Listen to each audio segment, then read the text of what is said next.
Following the U.S. election in late 2024, relations between the United States and Germany have sharply shifted towards confrontation. Since November 2024, Donald Trump has made several comments that have drawn criticism from Germany and sparked tensions between him and German officials. During a U.S. presidential debate, Trump claimed that Germany's shift away from fossil fuels had failed and that the country was returning to building normal energy plants. This statement was fact-checked and rejected by Germany's foreign ministry, which highlighted that over 50% of Germany's energy comes from renewables, and that coal and nuclear plants are being phased out, not built. The ministry responded with a confrontational post on X, formerly Twitter, mocking Trump's remarks. In interviews, Trump criticized Germany for trade imbalances, particularly regarding the automotive industry. He pointed out that the U.S. imports German cars like Mercedes-Benz and Volkswagen, while Germany does not reciprocate by importing American cars like Chevrolet or Cadillac in significant numbers. Trump described this as unfair and mentioned a conversation with Angela Merkel where he raised this issue. Germany's leadership is openly condemning American interference in its democratic processes and is calling for Europe to urgently reassert its independence. The tipping point came not just from Trump's renewed push for isolationist and aggressive trade policies, but from what German leaders are calling a direct violation of their sovereignty. German Chancellor Friedrich Merz, speaking publicly in early 2025, condemned the actions of high-profile U.S. figures who, in his words, crossed all acceptable boundaries by inserting themselves into Germany's electoral process. At the latest after last week's statements by Donald Trump, it is clear, Merz stated, that the Americans, at least this part of the American government, are largely indifferent to Europe's fate. Among the most controversial episodes was the political involvement of tech billionaire Elon Musk, whose comments and online activity were seen as favoring right-wing German parties. Musk's actions sparked outrage among German officials, who viewed them as a reckless attempt to influence public opinion during a sensitive election period. What Mr. Elon Musk has done recently in terms of interventions in the German elections, Merz said, is an unprecedented event. He likened it to foreign meddling on the scale of what Europe had previously seen only from Moscow. The situation was compounded by a visit from the U.S. Vice President, who appeared at a rally in Munich just weeks before the election. Though framed as a diplomatic visit, the event was widely interpreted as a show of support for opposition parties critical of the current German coalition. German media, politicians, and voters alike perceived the move as a deliberate and provocative attempt to tip the electoral balance in favor of U.S.-aligned political forces. In the wake of these events, the tone from Berlin has hardened significantly. Germany's economic minister, Robert Beck, echoing the chancellor's concerns, described the U.S. under Trump as no longer a reliable partner. "We cannot rely on Trump, we cannot rely on Washington," he said during a televised statement. Europe must take its fate into its own hands. This political confrontation comes on top of a deepening economic rift, with Trump reintroducing tariffs on European steel, autos, and pharmaceuticals, and Germany threatening to withdraw its gold reserves from the U.S. Federal Reserve. The trust that once defined U.S.-Germany relations has visibly fractured. While both countries continue to share security responsibilities through NATO, even that alliance is now under question. Chancellor Merz, in an address to EU leaders, stressed the urgency of the moment. "The absolute priority from my point of view is that the Europeans communicate and are united among themselves. We must step by step truly achieve independence from the USA," he said. His words were met with wide approval across the EU, where countries are now accelerating efforts to create independent defense capabilities and trade frameworks that reduce dependence on the United States. In Berlin and Brussels alike, the consensus is growing. Trump's second term has become not just a challenge to diplomacy but a catalyst for long-term structural change in Europe's relationship with America.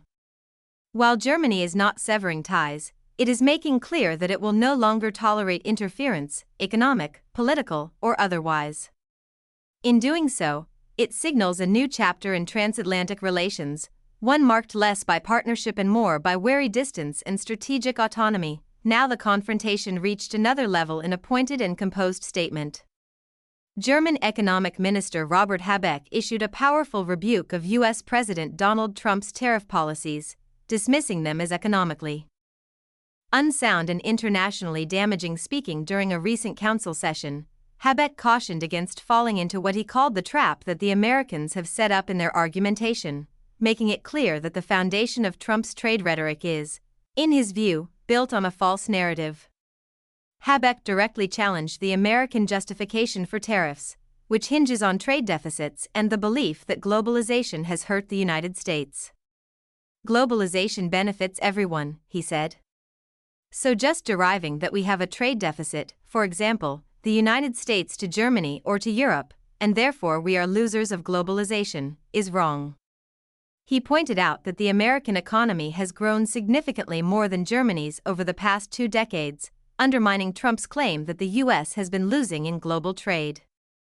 The argument that Trump bases his decision on is simply not true, Habeck declared.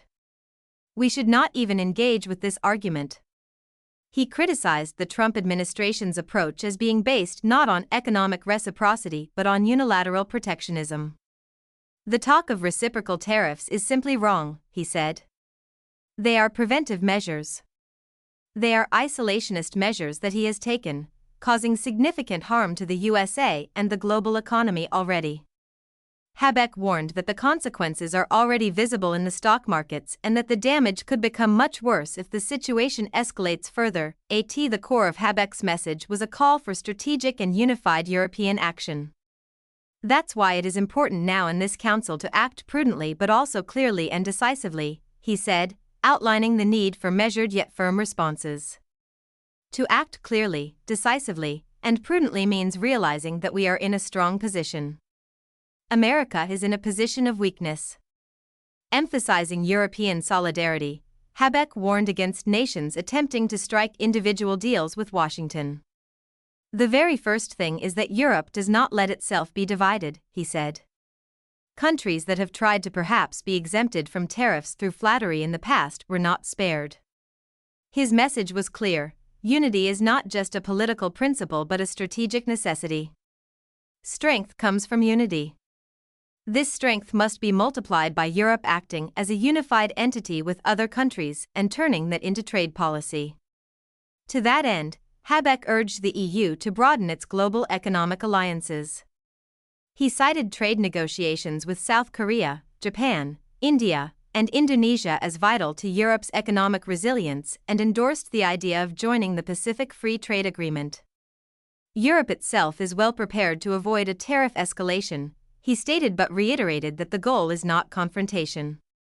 From my perspective, it is about avoiding that we get into a tariff war because it only leads to the harm of the economies and the respective people. Habeck's remarks marked a decisive shift in tone and strategy from Germany, signaling a willingness not only to stand up to Trump's aggressive trade posture but also to lead Europe toward greater independence and cohesion. His comments reflect a broader sense of urgency among U.S. allies, who no longer trust that American leadership, particularly under Trump, has their interests at heart. By framing the U.S. as the actor in a position of weakness and Europe as a capable, united force, Habeck is calling for a realignment of global trade power away from reactive policy and toward deliberate collective strength. In doing so, Germany is drawing a clear line: it will not be intimidated by tariff threats, nor will it allow division to undermine the European position.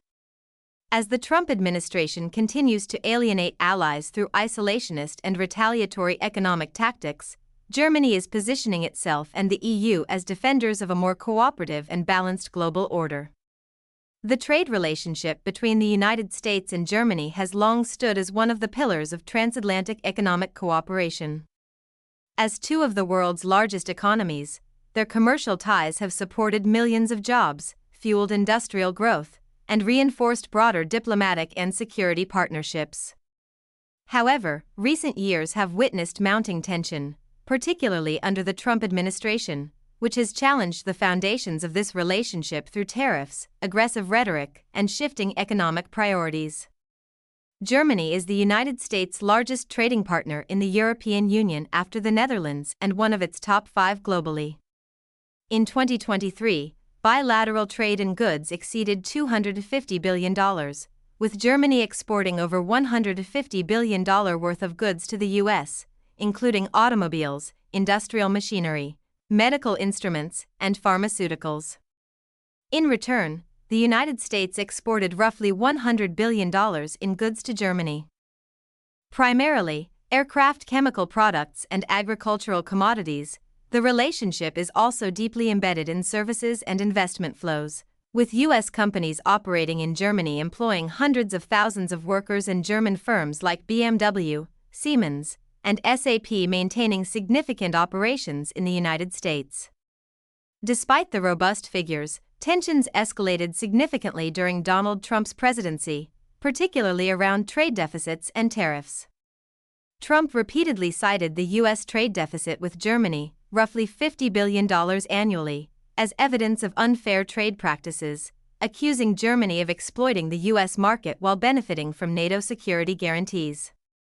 These claims, though politically resonant with Trump's base, overlook the complexity of modern global trade and supply chains. Let's take a quick pause. If you've enjoyed the video so far, could we ask a small favor? Hitting the like button helps us reach a broader audience, and sharing your thoughts or feedback in the comments makes an even bigger impact. Thank you for watching. Now let's dive back in.so. Back in 2018, the Trump administration imposed tariffs on European steel and aluminum, citing national security concerns. This move triggered swift retaliation from the European Union, which slapped duties on iconic American exports like motorcycles, whiskey, and more. German officials, including then-Chancellor Angela Merkel and, more recently, Economic Minister Robert Habeck, responded with growing assertiveness.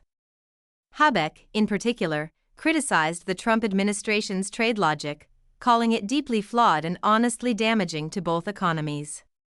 He argued that America's economic growth had far outpaced Germany's over the last 20 years and that this undercuts the Trump-era claim that trade deficits alone justify punitive measures. Germany, he insisted, wouldn't be bullied into submission by tariff threats. Instead, it would look to strengthen ties with other global partners, especially in Asia and South America. It's not just about goods, services and finance are a big part of the US-Germany trade relationship too.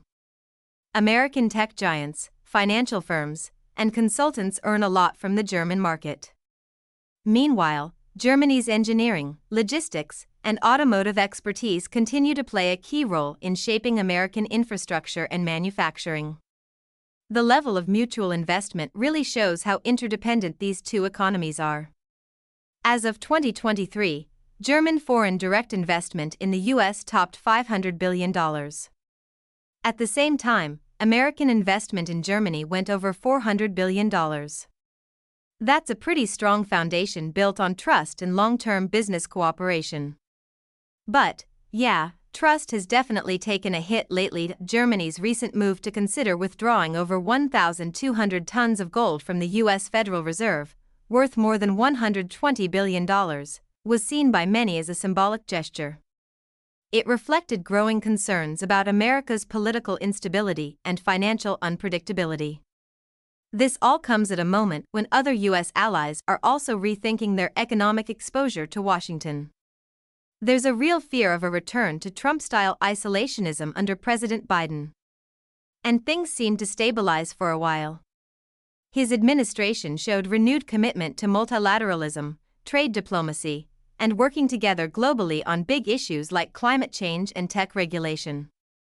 Still, with Trump's political comeback gaining momentum, Germany and Europe as a whole are hedging their bets. German leaders are speaking out more about the need for economic self-reliance and European unity. They're looking to reduce their dependence on American leadership and market access as the global economy shifts into a more fragmented and multipolar setup. The future of US-Germany trade is, well, kind of uncertain. Both countries could gain a lot from open markets, smarter regulations, and innovation-driven partnerships. But if protectionism makes a comeback and political drama outweighs economic logic, the relationship could keep deteriorating. Germany seems ready not to cut ties but to follow a more independent path, one that's focused on diversification, resilience, and the idea that no single ally should have too much sway over Europe's economic future. Right now, US-Germany relations are really at a critical juncture. Trade tensions, changing dynamics within NATO, and evolving ties with the European Union are all playing a role. And with Donald Trump back in the White House, those tensions have only intensified, pushing Germany and the EU to rethink their strategic and economic positions. On top of trade issues, Trump's demand that NATO members boost their defense spending to 5% of GDP hasn't gone over well. In response, Germany under